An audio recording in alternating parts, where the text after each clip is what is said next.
Welcome back to CPAC. I am Mike Crispi reporting for RSBN at CPAC 2021 Uncanceled. I am joined here by a special guest. You might know him from some of his prolific campaign commercials and a campaign that I think is so important for the country. Joe Collins is joining us, running in California District 43. Joe, how you doing, sir? How's CPAC been for you so far? I'm doing good. CPAC is nice. All these people around here, patriots. We're in Texas. Hot, muggy, but the people are awesome. The people are awesome in Texas, and they're a little bit different than, the state of California, which is obviously run by far-left Democrats. Talk a little bit about the state of affairs right now in California, specifically where you're running in the 43rd District. Mm-hmm. Yeah, California's a mess right now. I mean, I'm running in the 43rd District, and it's the district that is now represented by Maxine Waters. In 2022, is going to be represented by Joe Collins. I think it's been awesome. I mean, we've had a lot of engagement from my campaign into the community. During the last election cycle, we took our district from a D+54 to a D+24 and increased the voter registration for Republicans by a little bit over 50,000. But right now the focus is getting rid of Gavin Newsom. I mean, he's about as worse as Maxine Waters. Yeah, he's terrible. And right now there's a recall effort going on. I want to ask you about that. And first of all, what you're doing I think is really important because you are registering Republican voters in these inner cities. You mentioned +54 to +20 something. That's going to have a big effect on the governor race. So talk a little bit more about the recall effort with Gavin Newsom. How's that going for people out there? Because people from all over the country are watching that. Well, the recall has been awesome.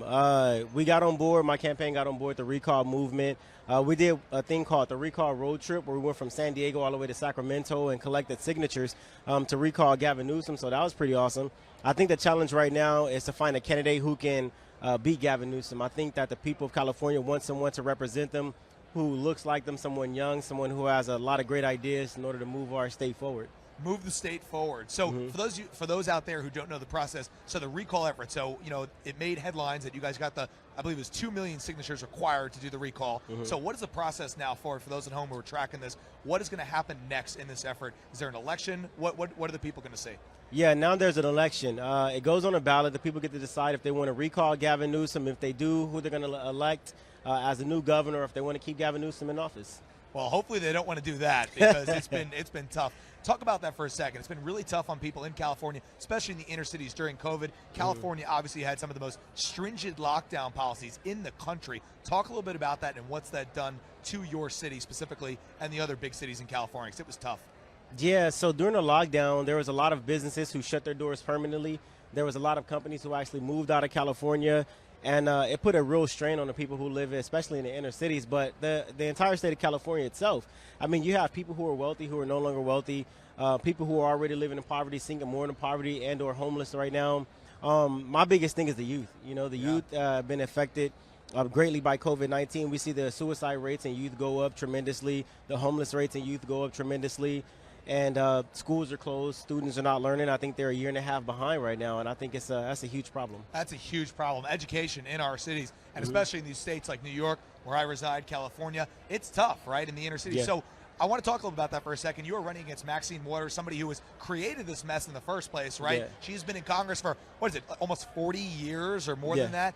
So talk a little bit about that race, Maxine Waters, and what you're going to do this time to take it to her even harder than you did the last cycle. So she's been in office for a total of 47 years. She spent like 15 years as an assemblywoman and the rest of the time in Congress. And we ran a really solid campaign. We actually got her to come out and campaign against us. We made her spend all her money.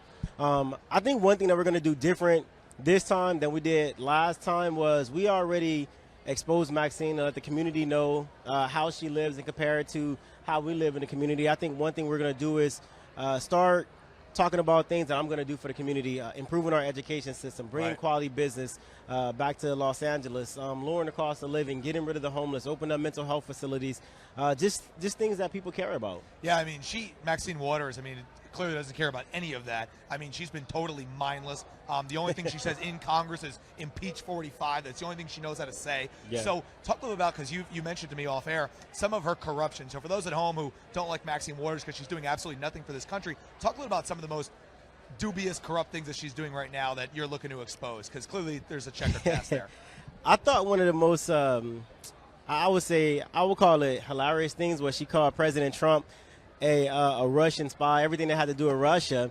And then we looked at some SEC reports from her investments, and she actually invested in Russian precious metal companies. Wow. And I'm like, wow, okay, $2.3 million in Russian investments. And President Trump has no Russian investments aside from trying to build that hotel, and I think one of the Russian providences. But, you know, it's been a lot, from the allowing drugs to come in our community, peddling contracts to her husband's company. I think one of the biggest things that people need to start asking is, Maxine Waters is married, right? She's married to a guy named Sid Williams, but every time she sits up on the House Finance Committee, it says MS Waters.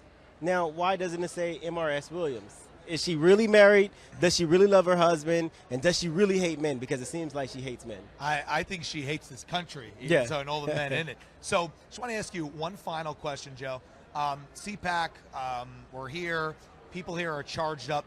What is your thoughts on the midterms, 2022, and the race nationally as a whole? Obviously, you have a race coming up, but what do you think the biggest thing the Republicans are going to need to do to take back the House in 2022? Hopefully you're a part of that effort. What are the biggest priorities? The thing that the Republican Party needs to do to take back the House is start engaging in urban America. That's it. If you look at the last election, the majority of the irregularities happen in urban America, where we have no Republican engagement. So if we expect to win in 2022, if we expect to win a presidency in 2024, then we have to engage. Not be afraid to engage people in urban America is absolutely important. Absolutely important. Everybody, thank you. RSBN, Mike Crispi with Joe Collins running against Maxine Waters in District 43. Thank you.